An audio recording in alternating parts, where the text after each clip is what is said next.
Hey guys, happy Tuesday. Excuse me, today is Tuesday, November 5th, Election Day. If you're in Orlando, make sure you get out and vote. I'm super excited to be here with SuzAnne Kaltbaum. Kaltbaum? Yes. All right, correct. Kaltbaum. She is a talented artist. She's got a great story. She brought some of her art. Once I share her page and all of the things that you guys will look at after the show, I think you're going to be amazed by her art. And I love the title of her show, Colors of Life. Color of Life doesn't matter because you all know I'm a color guy. So let us know you can hear us and see us. You just want to make sure. One thing I didn't tell you is occasionally the club is going to forget we're in this room and they're going to come in and out of there like a crazy person. Oh, that's Open great. that door and we'll just wave hi. Perfect. They'll be mortified. So I'm very excited to have you on the show. When I can't remember who introduced us. Do you? Because I was going to look that up before. This is how organic we are. I should have looked it up 2 minutes before. Maybe Raisa, Oh, Risa Schulman? Melina. I'm not sure. I thought it was the Artist Alive. It could be, but I just love anything to do with the arts, and I love when I have somebody local that I can talk to. I think people don't realize that our art community is alive and thriving. We have so many amazing, talented human beings in all areas of art, vocal, performance, obviously painting, drawing, digital, pick something. And so Orlando's alive with that. So welcome to the show. Tell us a little bit about you. Give us the origin, how you started, where you're from, all of that good stuff. Okay, I'm originally from New York, What part? Long Island. Long Island. Yeah. I was born in Jersey, so Oh, there you go. I just lost that whole accent. No, I still have unfortunately. it. And I've been here 40 years. Oh my God, you don't have too much of it though. Good. That's good. I moved to South Florida, and about 20 years ago I moved here to Orlando, and I'm a recent empty nester, and I've always loved photography. I've always had my camera with me. I've always taken tons of pictures. You started photography. That was where Yes. the passion started. Did you start that as a child? Like, did you say one day, hey, I want a camera and I want to take pictures? Or how did that develop? I think I've always had a love, but no, I think it started once I had children. Yeah. And then I wanted to capture every moment. I wanted to have it and never forget it and freeze it in time. Yes. And so I've just always taken pictures. So the natural progression, once my children grew, was to become a photographer and take family portraits and, try to capture other people's special moments. Because that became a passion to you, it fed you, right? Yes. And that's the thing, like my kids now joke, hey, Dallas, my kids joke, they're like, oh God, Daddy's got the photos out. You know, when I have the photos out and a glass of wine, there's going to be some sort of tears going on. Absolutely. And I'm going to, do you remember? Yeah. So And I've documented everything, so I have it all. See? Hours. I hope my kids watch this later. It's not just me. No. Trust me, it's not just me. But I think that's so important because I think there's some people that believe that you should connect with the person and not a thing. And I'm a believer that the thing, if it brings me joy and brings a wonderful memory like a photo of an event, there's sometimes I look back at the kids' pictures, for example, I go, oh my God, I forgot about that That's moment the in memory. time. And that is so critical and wonderful to have. Absolutely. But you obviously, you had an eye for it. You started doing it professionally because a lot of us take pictures and video when our kids were younger. We didn't get into photography. Right. So as you got in, did you find that it was difficult to try to capture the moments for other people because they weren't your kids? Or how No. did you overcome that? I overcame it because I don't like post pictures. So I would spend a day with the family. I love that. And I would capture the moments as they happen. The children would get to know with me, they felt comfortable with me, so I was no longer a stranger in the house. I was just part of the house. And I just captured all the special moments. But then we started traveling and it was hard to do that, and I got more artsy. I like creating things from my photos. So what do you mean by that? So and I've seen this, so I know where it's going. But how did you go from that? Because you can take a picture and then you do more with it. How did you know that you had the talent to do that? Did you just wake up one day and go, all right, well, I'm going to make this prettier. I'm going to put this on canvas? No, this is actually a funny story. So my son was graduating high school, and I hired a photographer to take a family picture. I don't like the way I photograph, so I didn't like the family picture, but I wanted it above the mantle. So I decided to take my dogs that I love more than life, and I made them the center because they are the center of my house. So I have my two dogs on a leather chair with a cigar, with a glass of cognac, I don't know, something my son told me to get. And in the background I photoshopped my family on the wall as if it's their home and we are the guests. That's so cool. And I loved it. It took me 3 weeks to create. I blended together 20 different pictures. It was a lot of layers, and I really loved it. It was a passion. So that's when I decided to do that with other pictures. So when I started traveling, I started to manipulate my photos and turn them into digital pieces of art. So when you turn them into digital, let's talk about digital, because people think, you mentioned it earlier and I picked up on it right away.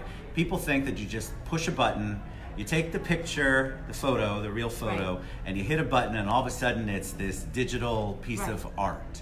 There's a lot more to it. So tell them what that means with digital and how you kind of got into that and what the process is. Okay, there's so many of these apps now that people can just hit a button and it turns their picture into whatever they want it to be. But in reality, it doesn't suck the fat out though, SuzAnne. I'm waiting for that. I need that really badly. Photos are flat. And there's nothing you can do to change that. So after I turn it into a piece of fine art, I have to go back in and create layers to give it depth, to give it dimension, to give it that feeling that it is three-dimensional. So I have a perfect example. Let me show you. It's for all those gators out there, the University of Florida has a beautiful butterfly rainforest. Yes, it does. Yes. So I went there one morning, they had it open for photographers, and I took a picture of a butterfly. And I have the picture of the before and the after so that you can see it's Oh yeah, not show just us. publishing Because everything. on art you can see, people who bring, I was telling you, people who bring printed stuff, like words, it's backwards. But art, I feel like people get a perspective. So show us the picture, show us the photo. Okay, so this is the before photo. I mean, that's a great photo. Here, I'm gonna hold it up closer. Okay, thank you. That's the butterfly on beautiful. the leaves. So then I have to isolate the butterfly. This is the butterfly. So how did you do that? So you're isolating the butterfly. That means this went into the computer in some way, shape, And or then form. I actually have to go You have to go cut out the trace stuff around it. and- Exactly. Okay. And I cut out the leaves. And then I went in and I digitally paint it with paintbrushes. And here's the butterfly. That is now. so beautiful. All right, so talk about digitally painting. Again, this isn't color by numbers. No. Nobody's old enough but me to remember what No, color I by remember numbers that. are. But it's actually, you're going in, and just because it's digital doesn't mean it's not Right. art. You're still painting. You're still having to create that. Exactly. So talk about that process. So I have hundreds of different paintbrushes with different textures, with different shapes. I just spend hours just doodling. Sometimes I sit down in the morning and before I know it, it's 6 o'clock at night and I've lost a whole day in the computer. Love it. That's passion right there. Yeah, I love it. That's awesome. It's therapy for me. And what I love about it is now that we're empty nesters, we travel. So I'm not limited. I can do it anytime, any place. Yeah. So I could be sitting on a plane, I could be sitting in an airport, I could be sitting on a train station. Flight's delayed 3 hours, no problem. I just paint. So what what inspires you? So this is a beautiful picture of nature. You also have a picture, the one that I mentioned as you pull up your website. The first picture, and I said, okay, I'm gonna love her art. Because I don't do a lot of research, guys. Right. The guys know this, the audience does. But I loved the painting and because I thought, this is so cool, the people are cool. It had this cool calming effect. And I loved it. It was at the beach. So what inspires you? Does just the everyday stuff? What do you look for? There's no rhyme or reason. That picture you're talking about is from Nice, the south of France, and I was just far away. I had a zoom lens, and I just loved the combination of the sand and the water and the people. There was something about it, and like you said, the colors. I never know. Last week I was in New York City. My son laughed at me. I took a picture of a wall with construction because of the lines and the grids. And when I showed him the picture, he was like, oh my God, that's beautiful. Isn't that amazing? But you have an eye for it. Did you come from a family of artists? No.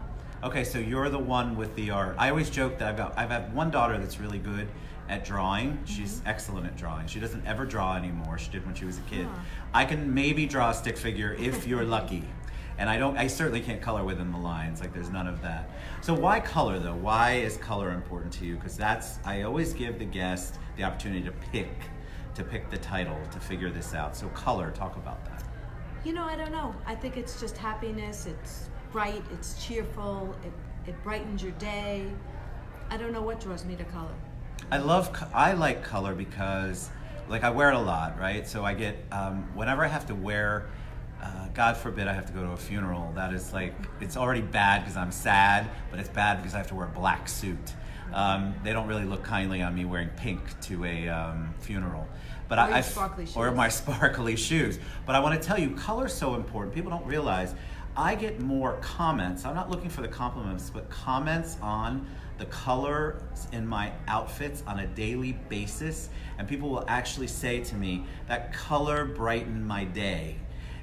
People don't realize that the color makes such a huge difference. Absolutely. So for the men out there that are afraid of color, I want to encourage you, I'll help you if you need me to, go out and find, even if it's a colorful pocket square, Makes a big difference. makes a huge difference, and it makes a difference in people's demeanor. You can watch people they'll look at me across the room and go, what is that guy doing? That's not what I'm doing it for, but I love that it's making them think, all right, well, he looks good in color, maybe I could look good in color. All right, and it starts a conversation. It starts a great conversation. So show them, so I want to talk a little bit, if you don't mind, the beach picture. Show them the original. So her beach picture is beautiful, and it's with the big lens, right? So this is the original. I think it's you hold it up close. Yeah, so this is the original, right? So you can see, I know it's got a reflection, but that's a real beach picture. So to me, that's a great picture. I understood why she wanted to, yes, color affects the emotions of Dallas, you're right. Then you go to this, okay? So what I love about this, I call them the squiggly people, but tell them why they're squiggly. What was your thought process on the squiggly? I am not really a beach person. And when I was at this beach, I was so hot. I felt like I was melting. And when I got home, I guess I don't even realize it, but when I was done, I said, oh my God, these people are melting. And that's the feeling that I had when I was at the beach. I love it. So it's just they're got melting, a great, like a Dolly effect. That's what it reminded me of. I couldn't put my finger on it, but that's because Dolly has a lot of that. And I love the stories behind the art, because when you look at something, I don't have that artistic, I can't look at a wall and think of anything but a wall. You look at a wall, you see the lines, you see the form, you see the potential, and I love that. I think that's a true gift. That's unique. All my photos have a story. All my paintings have a story behind them. So one that I recently did for Ronald McDonald House is the perfect example where you say you don't see something. This is the final product, if you see it. I love it. Big hearts. I have to find you the original. Excuse me, 1 minute. Okay, you excuse, because that's our show. We don't mind. You I love that there's a story behind everything, and I think it's just so important. Now this is the original. So the original looks like and all that is heart love notes on a window. Oh, that's so cool. It's just a window with heart notes where everybody wrote a message. But when I saw that, to me, that was an opportunity to make something different. So when you're done, these are like your babies, right? Yes. So you're empty nesting. So is it difficult for you to sell a piece? Yes. Right, because you're giving up something that you have poured your heart and soul into. A piece of my heart. It's a piece of your heart, which I think people don't realize. Most artists will tell you that. They will tell you, look, this is my heart and soul went into creating this, producing it, making it so it was perfect in the way that I wanted it.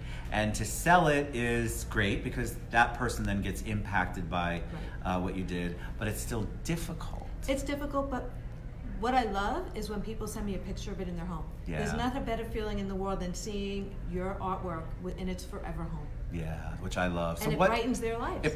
And it makes it, like when I buy art, when we used to, before the crash, buy a lot of art, now I just look at it. No, I look at it on my walls and think, wow, I paid a lot for that art.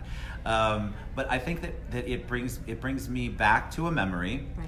It brings me, I love the colors. Usually everything in our house is colorful. And I love that it brings out this emotion. It reminds you. It's kind of like hearing a song. Right.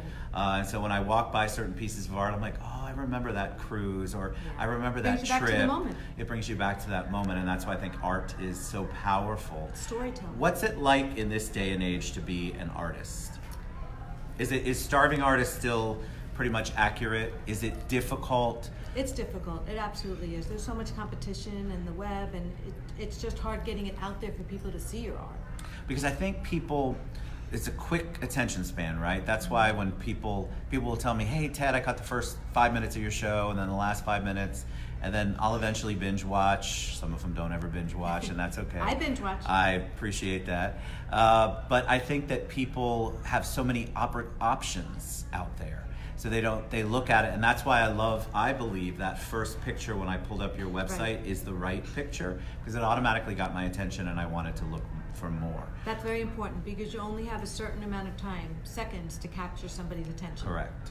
And if you miss that moment, it's gone. They're on to the next thing. And then people also don't, like I always joke that we don't have any Florida condo beach paintings in our house. And if you've ever owned a Florida condo on the beach, you understand the art I'm talking about. Doesn't mean the artist isn't talent. Shells, yeah, it's got seashells. Yeah, we've got.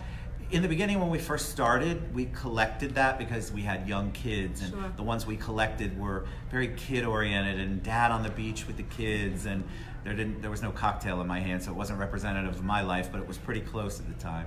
And so you collect that, and then as you progress, you realize what your tastes are. And you change. I love when I'm introduced to new artists. I love to look at what they do, how they do it, what their thought process is behind it.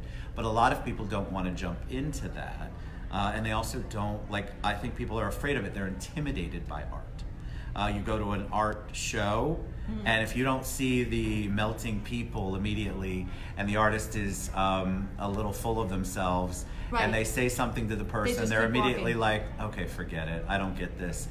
So you have to be engaged in your audience too. You have to be a storyteller. So how do you do that? How do you make that real when you're you said you don't like being live or your own picture, and you've done a phenomenal job, by the way. How do you engage your audience? How do you engage the people who would be potentially taking that piece home with them? Okay, like I told you, I was very nervous to do this show because I don't like to talk about myself. But when I do the shows, this Thursday I'll be at the Orlando Museum of Art, I'm not talking about myself, I'm talking about my art. Right. And that's very easy for me because they each have a story. Because I've captured a moment in time, and I like to tell the story of that moment, what I was feeling when I took the picture, what was going on, where I was, and people like to hear that story because it comes from the heart.